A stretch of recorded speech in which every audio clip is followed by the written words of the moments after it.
Not now. Not No. now. But we Okay. could see a while ago. Was that a presentation or was that the screen?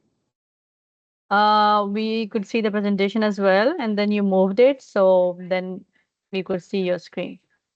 But I saw the presentation, the first slide. Okay. Okay. I'm going to do this. Um, okay. I'm so sorry about it. It's Um, okay. It's okay.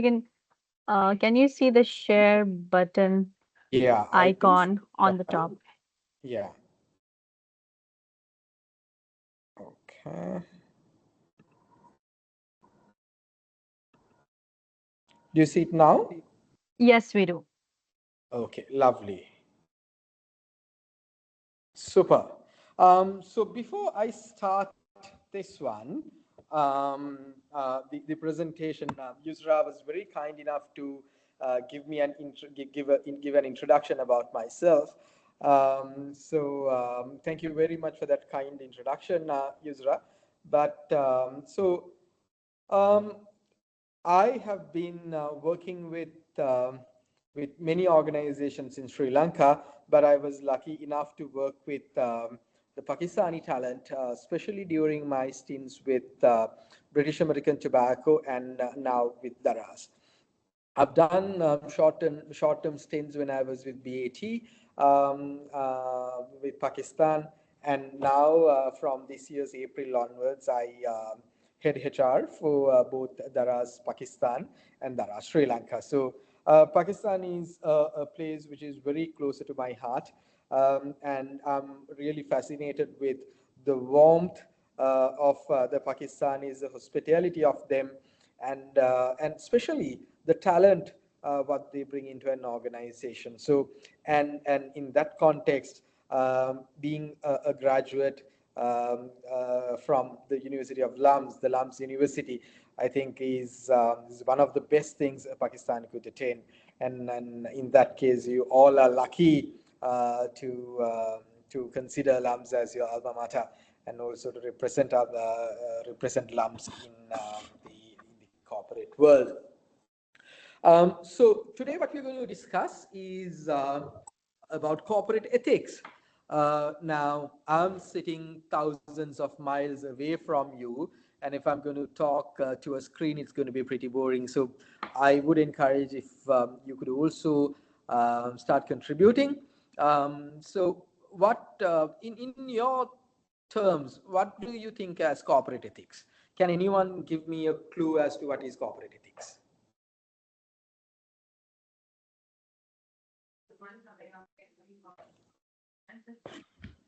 Yes, guys, can someone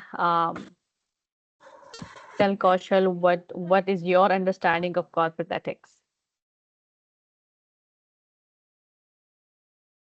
Guys, we are going to follow the 10-second rule. You have to raise your hand or unmute yourself. Okay, I think they're a bit shy. Okay. um, so, um, corporate ethics is something an area of discipline what you need to harness in you to carry with you, especially when you walk into the corporate field. Especially why it is important for you is the talent what is produced by your alma mater is considered to be the one who generally takes the helm in any organization in Pakistan. So you are going to be one fine day, sooner or later, you're going to be leading organizations. Could be in Pakistan, could be in different parts of the world, but you're going to be leaders. So in that case, corporate ethics are going to be really, really important for you to carry. So generally, corporate ethics to refer to your moral principle and standards. So these, when you say moral principles and standards, these things are not written anywhere. Yes, of course, that you will put them into a context and you can write a policy, but morally is that the moral principles are not written anywhere, right? And so your corporate ethics, you can refer them as your moral principles and probably the standards that guide the behavior and also the decision making process of an organization. So it's going to be your moral principles, what is embedded as the right thing to do, and the standards around these moral principles. And invariably, this guides the behavior of the leadership, guides the behavior of the employees, guides the behavior of the overall organization, and its decision making process. So this can be considered as corporate ethics in a broader perspective. Also, in order to drive the ethics, you come up with values, you come up with practices. So you call that you involve values and practices. And why do you have these values and practices in place is to ensure the company conducts its operation, company treats its employees, the way of its interactions with the customers, and also how it fulfills its responsibilities, obligations to the shareholders, to the investors, suppliers, and also to the broader community happens in a proper manner. So your behavior, you're going to define it, and you're going to define it and structure it around your values and the standard practices.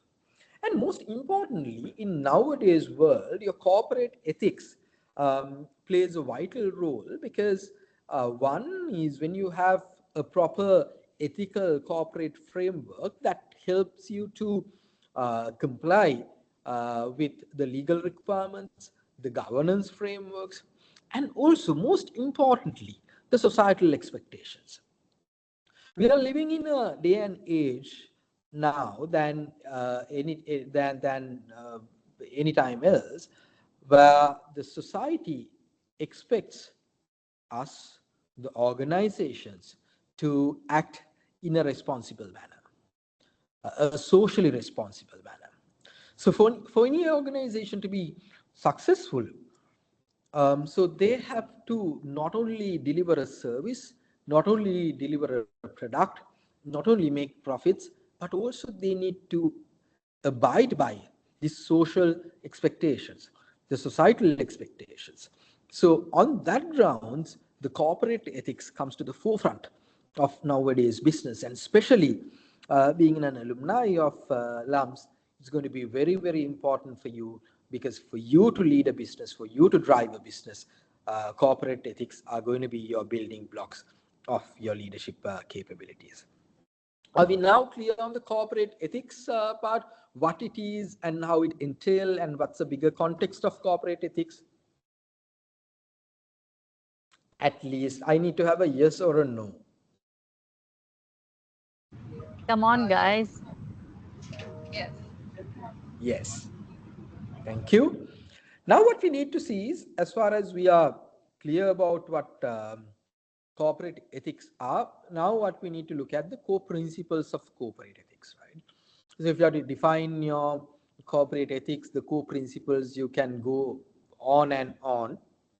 But today I'd like to talk about main 5 elements, 5 core principles of corporate ethics, and to name a few more um, as to what are the core principles as corporate ethics that you need to abide by and you need to follow when you are in a corporate organization, corporate environment.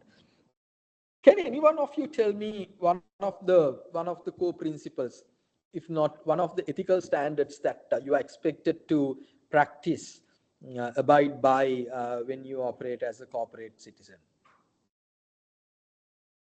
Any guess? I'm sure you would have learned the basics by now. So can anyone tell me one of the core principles of corporate ethics, please? Nadia Mehak raised her hand. Yes, Nadia.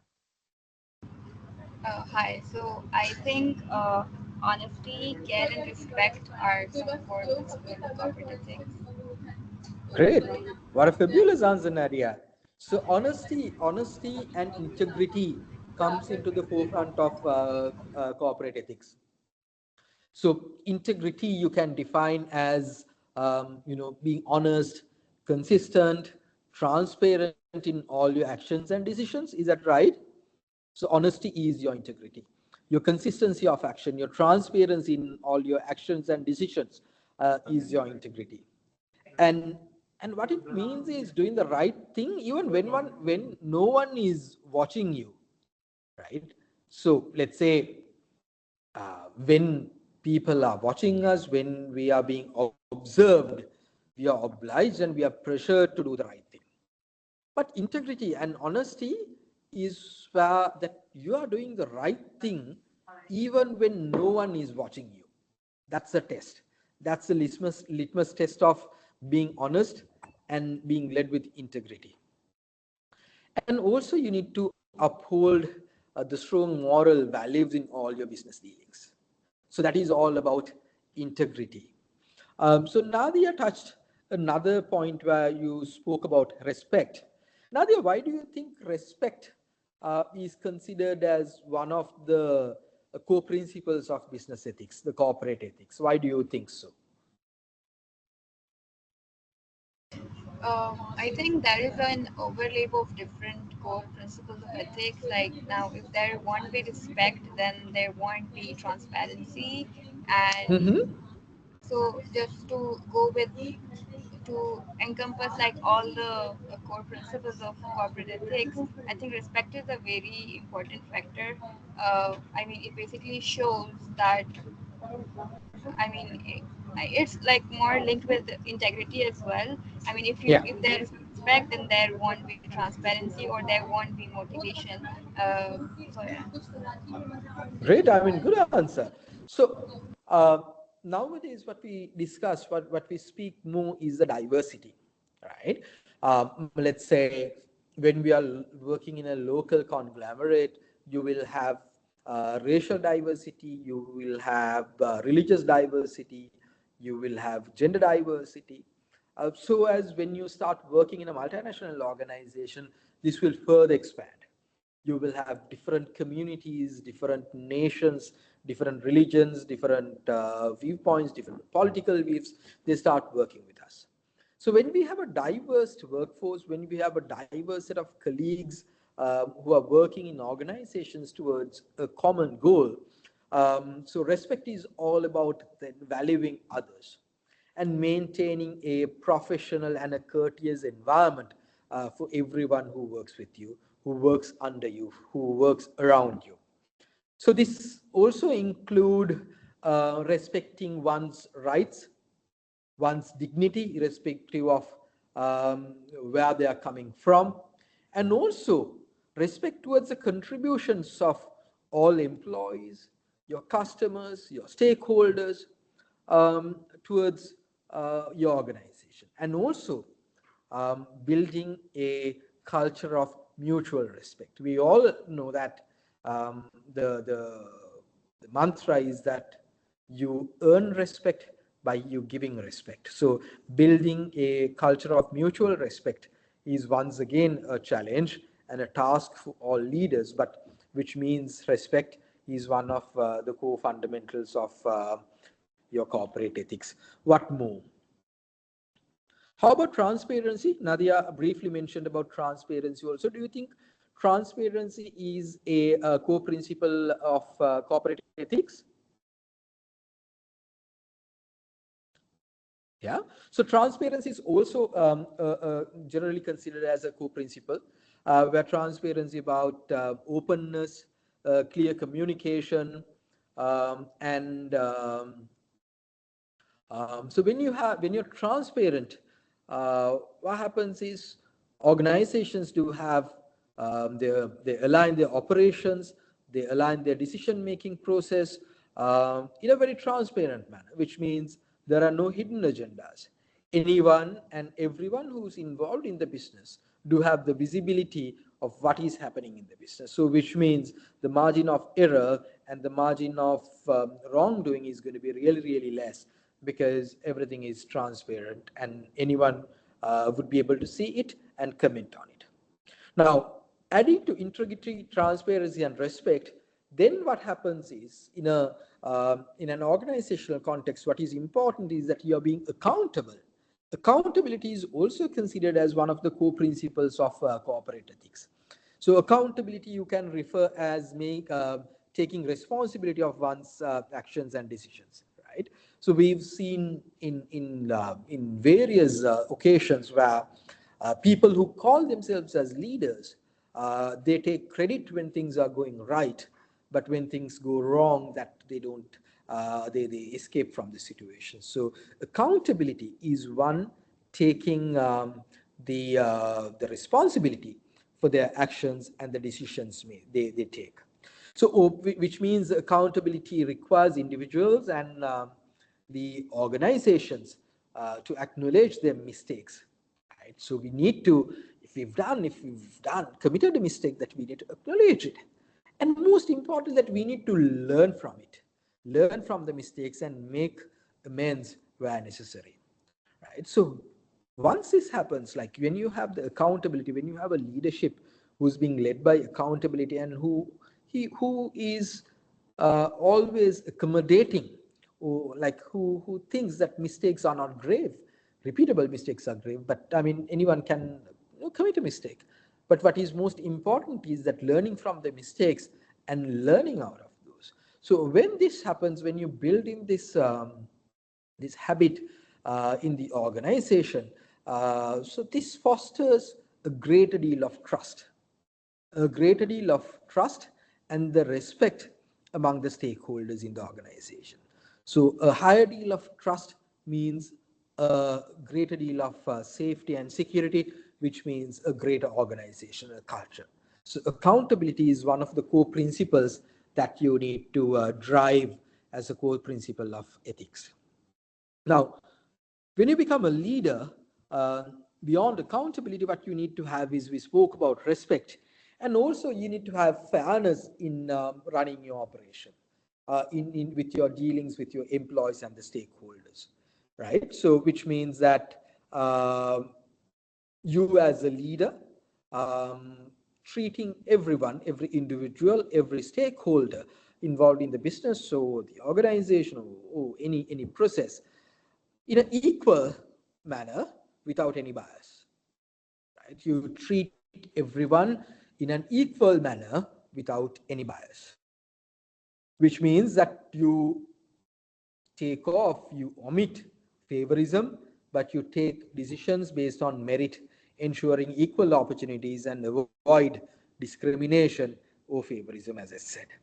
Right? So, which means when you have fairness, that you make decisions based on merit, which ensures equal opportunities for everyone in this process, that you always avoid discrimination and favorism. So those are the five major principles that I'd like to tag as the core principles. Do you have anything else to mention as important corporate ethics that we need to practice in business? Anyone else could contribute to the discussion as to what do you think as the corporate ethics that we need to practice in an organization?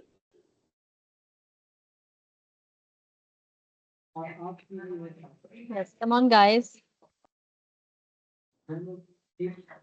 Kaushal, can you repeat your question, please? My question is, now we spoke about five core principles of, we spoke about these, right? We spoke about these five elements: integrity, transparency, accountability, fairness, and respect as the core principles of corporate ethics in an organization.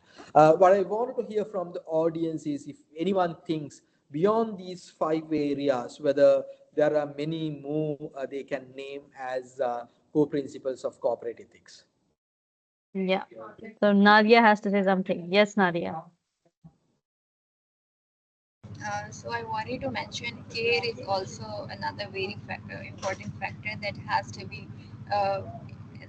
be inculcated in the in the individuals of an organization. It's because with care comes great bonding, and with great bonding comes teamwork, and that generally contributes towards the well-being of the whole organization as well.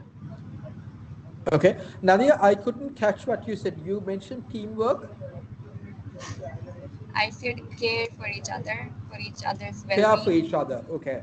Care for each other. Okay. That is good. So, which means that when you care for someone, that you create a great culture, right? Yeah. That's really good. And so, let me also briefly mention about a couple of other things what that you need to entail as ethics. One is confidentiality. When you join an organization, irrespective of the position that you operate, that you will be entitled, you will be to a greater deal of details about the organization, about your customers, about the stakeholders. So confidentiality is one of the corporate ethics that you need to practice. Compliance, we spoke about compliance and governance throughout. So social compliances, your legal compliances are going to be at the forefront. Loyalty. Loyalty is again, loyalty comes with care. As Nadia mentioned, when you care for your employees, they build loyalty. So that becomes an ethical standard too. And nowadays, businesses have a lot of focus on sustainability because ESG, environmental, sustainability and governance are going to be, it's beyond the corporate ethics now have now become the KPIs for any business as well. So these are some of the corporate ethics that you can think of that in an organizational context. So next we will look at why. Now we discussed about the why element, why we need to have or drive, maintain ethical standards in a workplace. Can anyone tell me as to why we need to maintain ethical standards in an organization?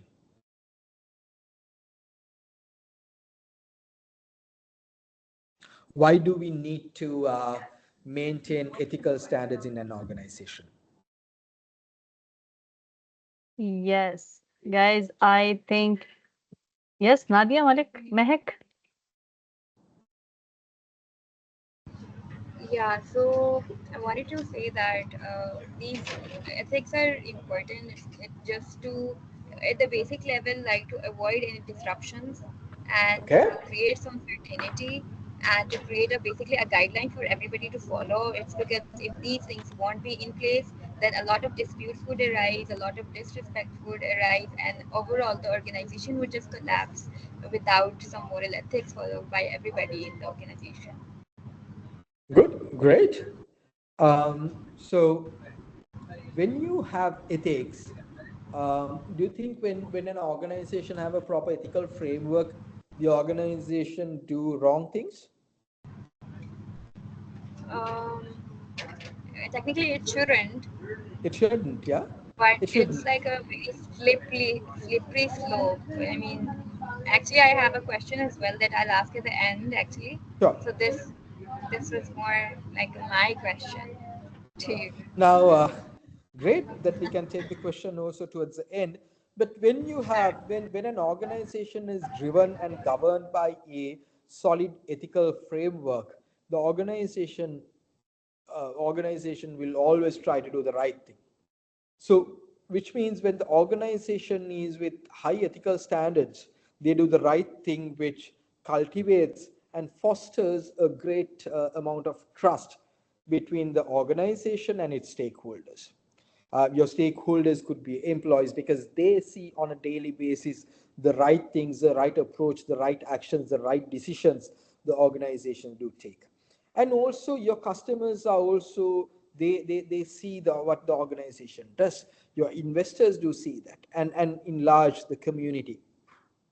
So when an organization is consistently acts in an ethical manner, it builds a large amount of credibility, a significant credibility, which is really crucial for the organization to sustain and be successful in the long run, and also to have to maintain a greater level of reputation. So when you have a ethical framework, it builds a higher trust with its stakeholders.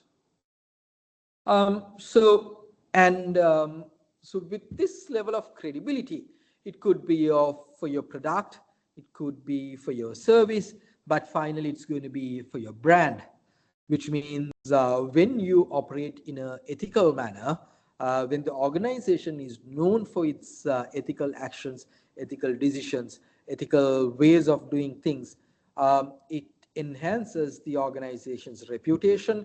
At the same time, its brand value, right? So it puts a significant value on the brand. It's not only the product or the service brand per se, but it also puts a significant value on your employer brand. Because I'm sure, if I may ask your batch, the students of your batch, whether you are willing to join an organization who does wrong things, so who take shortcuts, so who take who who bribes, who's known for bribery. Are you guys willing to join such an organization? I highly doubt, right? Because you also need to be seen as respectable corporate citizens. In that case, definitely you want to join an organization who's respectable in their behavior, right? So which means if an organization always consistently does the right thing, they not only enhance their product or service brand, their corporate brand, but the employer brand too, so that any organization can attract top talent to their organization. So then what happens is we look at the regulatory compliances, because when you do the right things, when you're operating an ethical framework, there's nothing new for you to be compliant with the laws and the regulations, because you anyway do the right thing. You tell your employees to do the right thing. It's something given. And when you do this, when the organization is operating in an ethical manner, what it happens is it always supports the long-term sustainability. So ethical organizations, if you read through, the organizations who are sustainable in the longer run are ethical organizations. That's proven by results. It's what they do is it's by they consider their broader impact of their actions on the society, not only on the organization, but on the society, the environment. With that, they can make decisions that ensure their longer-term sustainability. So these are some of the points as to why maintaining ethical standards in the workplace are with paramount importance. Anything else to add there, guys?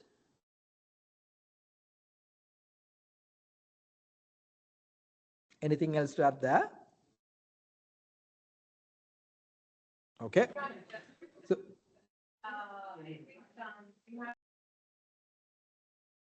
I'm sorry, I can't hear you properly. I think we should move forward. Sure. Yeah. With the best interest of time, I will move forward now. What we are going to discuss is the ethical dilemmas in the workplace.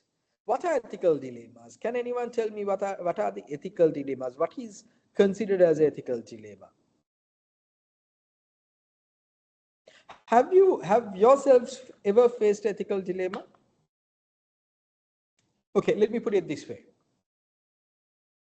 Um, let's say that you are short of 0.15 to get a first class, or let's say a second upper, right now you're on a second lower. Your GPA is sufficient for a second lower, but if you get 0.15, you'll get to a second upper. So the option you have is that at the exam there's a question which you don't know, but the best in the class for that subject is right next to you, and the question paper is easily visible, right? So for you to get that 0.15 marks, one is to let go of it. Number two is to just to peep into the question paper of your friend, and to get that 0.15 and get you to a second upper. Isn't that a ethical dilemma? What do you think? Isn't it?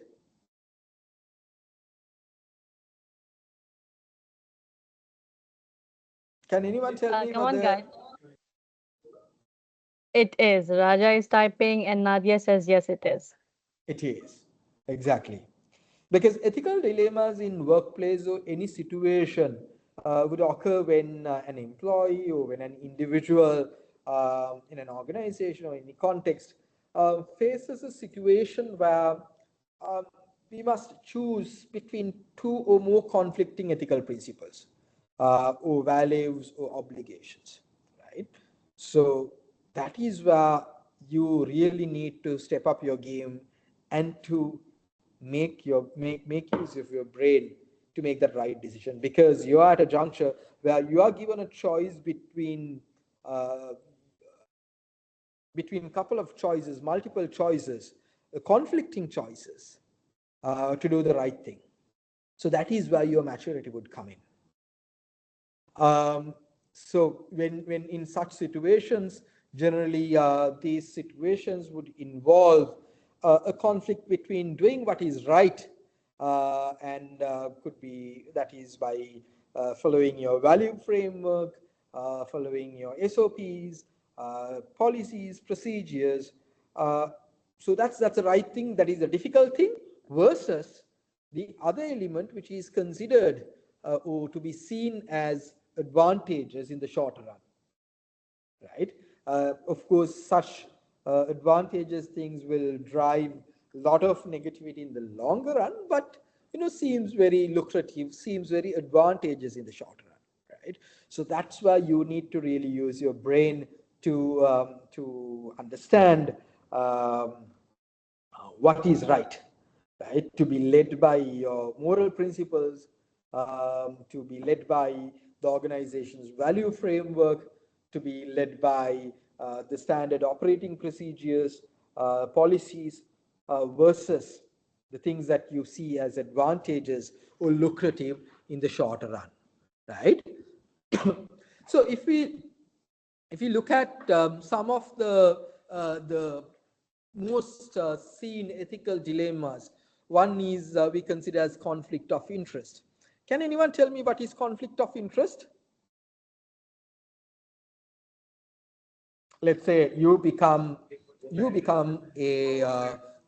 the purchasing manager of an organization, right? You become the supply chain head of an organization. Let's say your organization do require 100 bundles of let's say A4 bundles a week, right? Which means 400 bundles a month. Now, your own brother, has a trading company which sells A4 sheets. Um, and to see your brother's price is relatively higher than the other suppliers. But you being the supply chain head, you can now make a choice to give that contract to your brother. Isn't that a conflict of interest?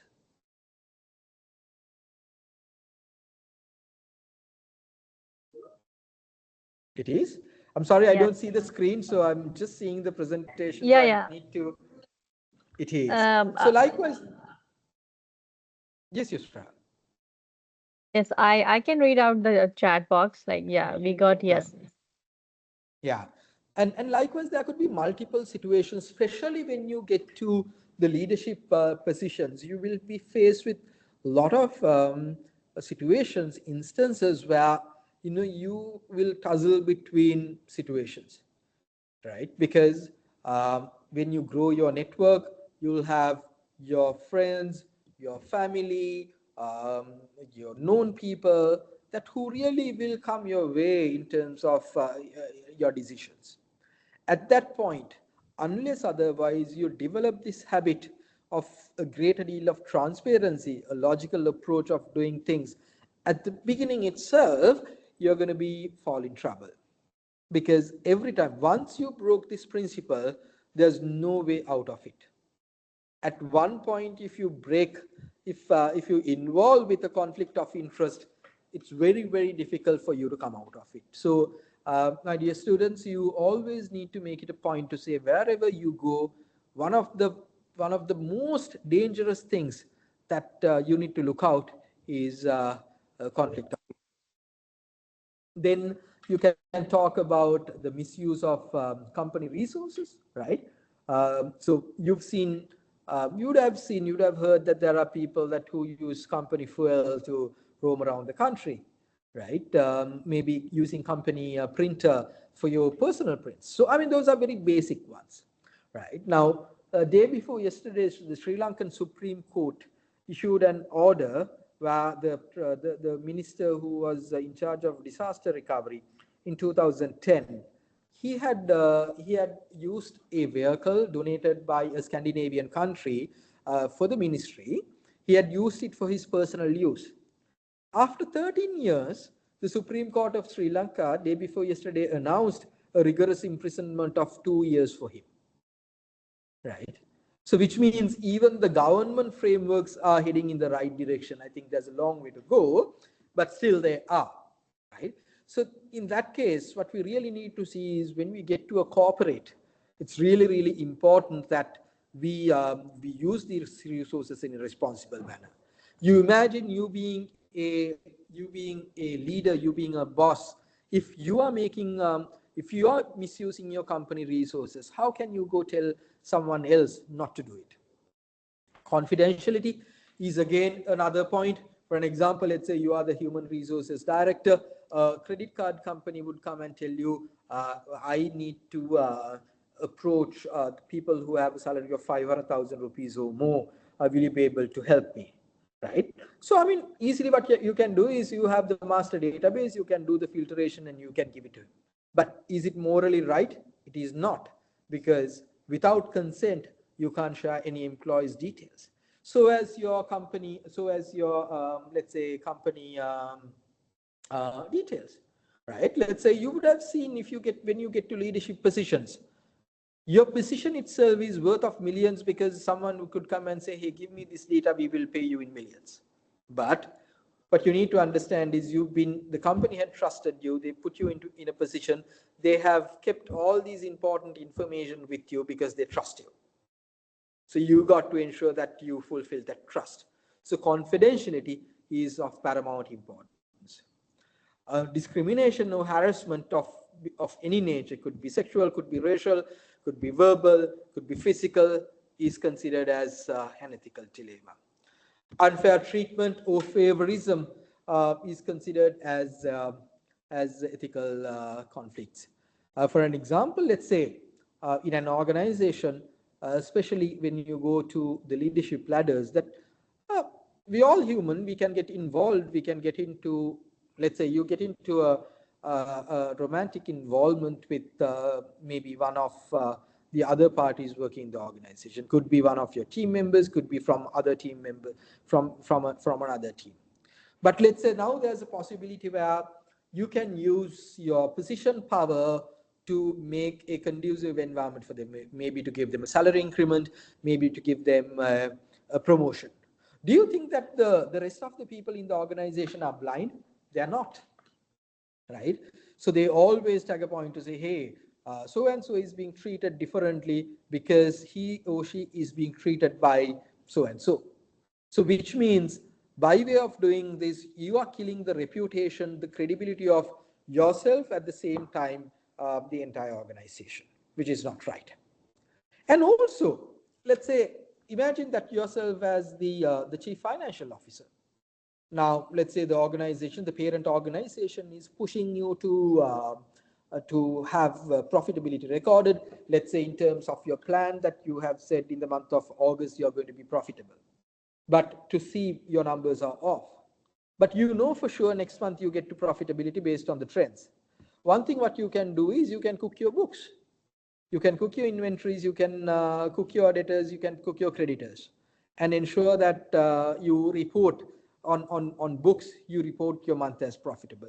But is that the right thing to do? No, it is not. I've worked in an organizations where, some of these individuals, they have never they've never stole money. Stealing wasn't the case, but due to pressure of meeting targets, they have cooked books, they have cooked reports, but it was considered as grave mistakes, grave misconduct, and some of these people had to pay a price with their jobs. So guys, you really, really need to ensure that you take the right choice, you make the right decision at a juncture where you are supposed to take a choice between the right thing to do, and the easy thing to do. That is where your integrity is tested. That is where your true leadership is being tested. Are we clear? Good. And last but not least, we're going to discuss about why the role of leadership and what is the role of leadership in promoting the ethics in an organization.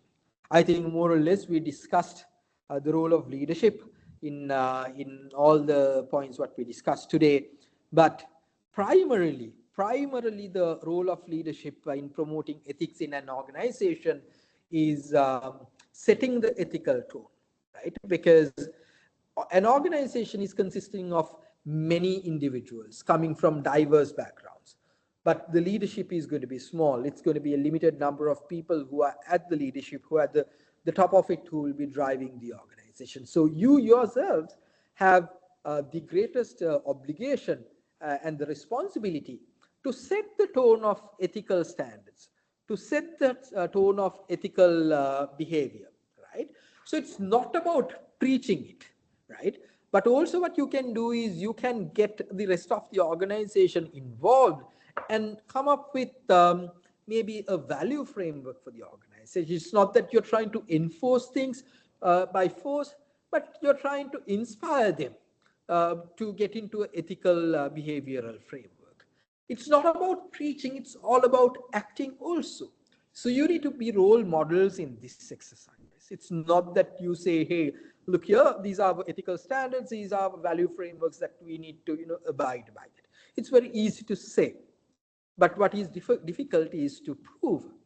So when you as the leaders, you yourselves is proving this ethical behaviors, ethical structures of the organization by your behavior, people tend to believe in you. They see the good in you. So that you build the credibility and they'll start following you. So that's how you create that culture, right? And in this case, once you set the tone, it is important for you to communicate these standards, right? So these communications could happen with let's say, could be your annual events, could be your monthly events, could be your monthly meetings, departmental meetings. You talk about it. It's what you need to communicate is why these ethical standards are there and what is the benefit of these ethical standards for the organizations as well as for the individuals, right? So which means that no one is blindly following these ethical standards, but they logically follow these ethical standards and they understand why, and they embrace these ethical standards for the good of themselves as well as the organization. And when you have that, you can create create a culture, create an organization of accountability. So which is again good for the business, because when people are accountable, they are not accountable only for their behaviors, and these behaviors will lead to the short-term success of the organization and the long-term sustainability of the organization. So while in placing the ethical standards frameworks, that you create a culture of accountability in the organization. And recognizing and rewarding the ethical behavior. This is what you need to do in order for you to promote the ethical behaviors. Now, let's say some people do say in organizations, people involved in procurement, those are the people who are dealing with suppliers. So there's a high tendency, there's a high probability that people who are in procurement, they've been forced by suppliers for gifts or bribes, right? Recently, I came across a situation where one of my friends, in working in a local conglomerate, so one of these, the procurement executives, a young chap, soon after university, so I think it was his about third or fourth month, a supplier had given him a check worth of 100,000 rupees for one of the orders that he has placed with this supplier. Right? He didn't have any expectations of that, and so he has refused it, but the supplier has forced and kept it on his table. So what he did was he had all the the chances to accept it and to encash it and to maybe go for a tech gadget or something else. But what he did was he went to his line manager and said, hey, look here, that I refused, but the supply left it on my table. I don't think that I should accept this because the company pays me a salary and I want to report that I got it. So their culture of recognizing and rewarding, what happened was the next town hall meeting. The next town hall meeting in front of the entire organization, the managing director himself recognized his employee for its behavior. And he said, your behavior not only reflects your value framework, but also the values instilled by your parents and your alma mater. In the own words of the MD, he said, what you did today is not a true reflection only of your action, but the values instilled in you by your parents and your alma mater. So they gave him a gift of 4 times of the bribe or the gift that he got. He got 100,000, but the organization in front of everyone gave him a gift of 400,000 rupees. The MD said, go give it a part to your parents, give it a part to your alma mater because they built you. They built a quality product like you, and because of that, you are being recognized today. So imagine the level of pride that employee do have, and also the message it gives to the other employees. The other employees will also get to know, hey, look at that, if you do the right thing, it's not that peanuts we get from someone else, but the organization will take care of us, right? So recognizing and recognition and rewarding is again part of the is again one of the key tasks of the management of the leadership teams to drive ethical behaviors in organizations. So this is my a brief presentation about ethical behaviors, ethical corporate ethics, ethical frameworks in organization, which I believe going to be very, very crucial for you to take roles in organizations, to be led by self-discipline and to get to better places. So thank you very much, Yusra and the Lums University, for inviting me here to share my knowledge, experiences, and expertise. So with that, if you have any questions, please make the use of this opportunity to ask your questions. Yes, thank you so much, Kaushal. Thank you so much for this insightful and informative session. Yes, there's a question. I will read it out loud. So Rana says, have there been instances where societal norms conflict with the company's code of ethics? For example, in countries like Pakistan, where patriarchal norms are prevalent, women may face discouragement and discrimination as these practices are culturally ingrained. Challenging these norms could be perceived as disrespecting the local culture, potentially harming the firm's relationship with customers because the customers and the society believes in such patriarchal norms, but the firm does not. So have you ever faced such similar situations? If so, then how do you handle? Okay, a very pertinent question. I will share an example. I've been talking to Nida Yusuf. Nida Yusuf is the current head of HR of Pakistan Oil. So she used to be my super predecessor at Daraz, Pakistan, and post Daraz she joined an organization, a mining organization, a Canadian organization where they were based in Karachi, Islamabad, but their operations were mostly in the region of Quetta, Balochi, right?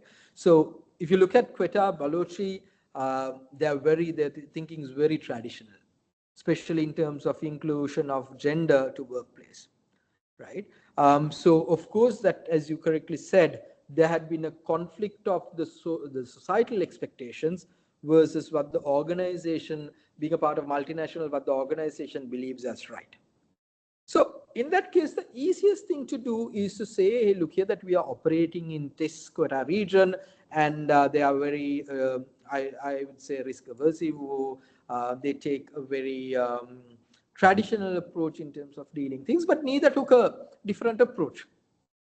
She started engaging the local communities, of course, with a lot of resistance, and she got the female engineering graduates to come work for them, right?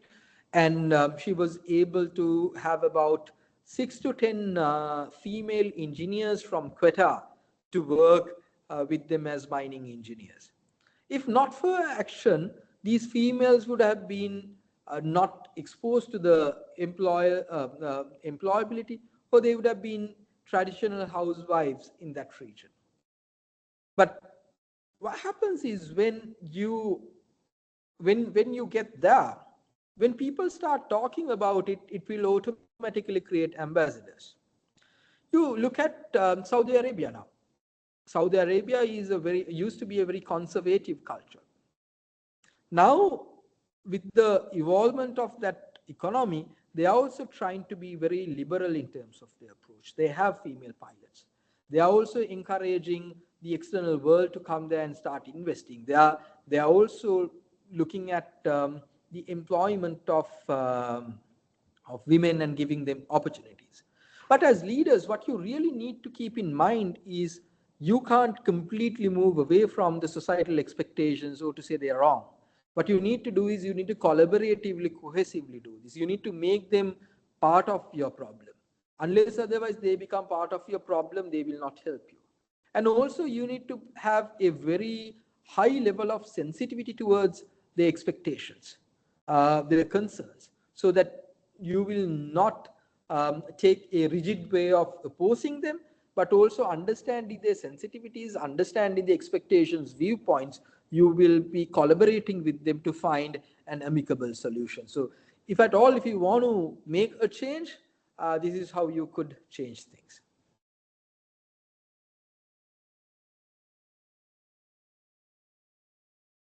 Thank you, Kaushal. Nadia has a question. Yes, Nadia.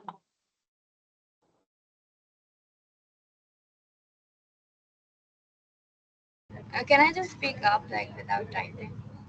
Yeah. Sure, yes, please. Yeah, I sure. come from a legal background, and this question always hits me because I've just started. I haven't started even going to the courts yet, and I always have this question that so in some cases, mostly criminal. So we know even in the face of a case that XYZ client is coming to us, and we know on a very basic level that yes, this person is guilty, and if every lawyer is like turning down their client that no, we cannot represent you because this is going against our moral standards, then the person, the alleged offender, is basically denied a representation, right? And that's against the law.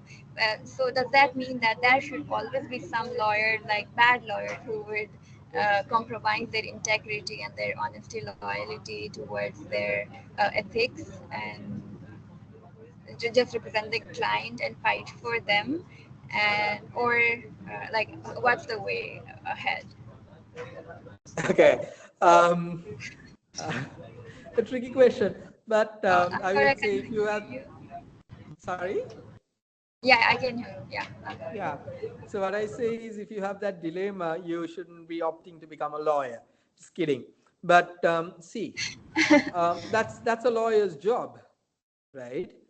Um, Whoever comes to you as your client, ensuring your client expectations are met is your job, right? But in that process, you also have an oath. You also have ethical standards in your job. Let's say if you cook your evidences, let's say if you cook your evidences, then it is wrong. But let's say what you're trying to do as a lawyer, let's say you have to defend your client. Let's say your client is a murderer, right?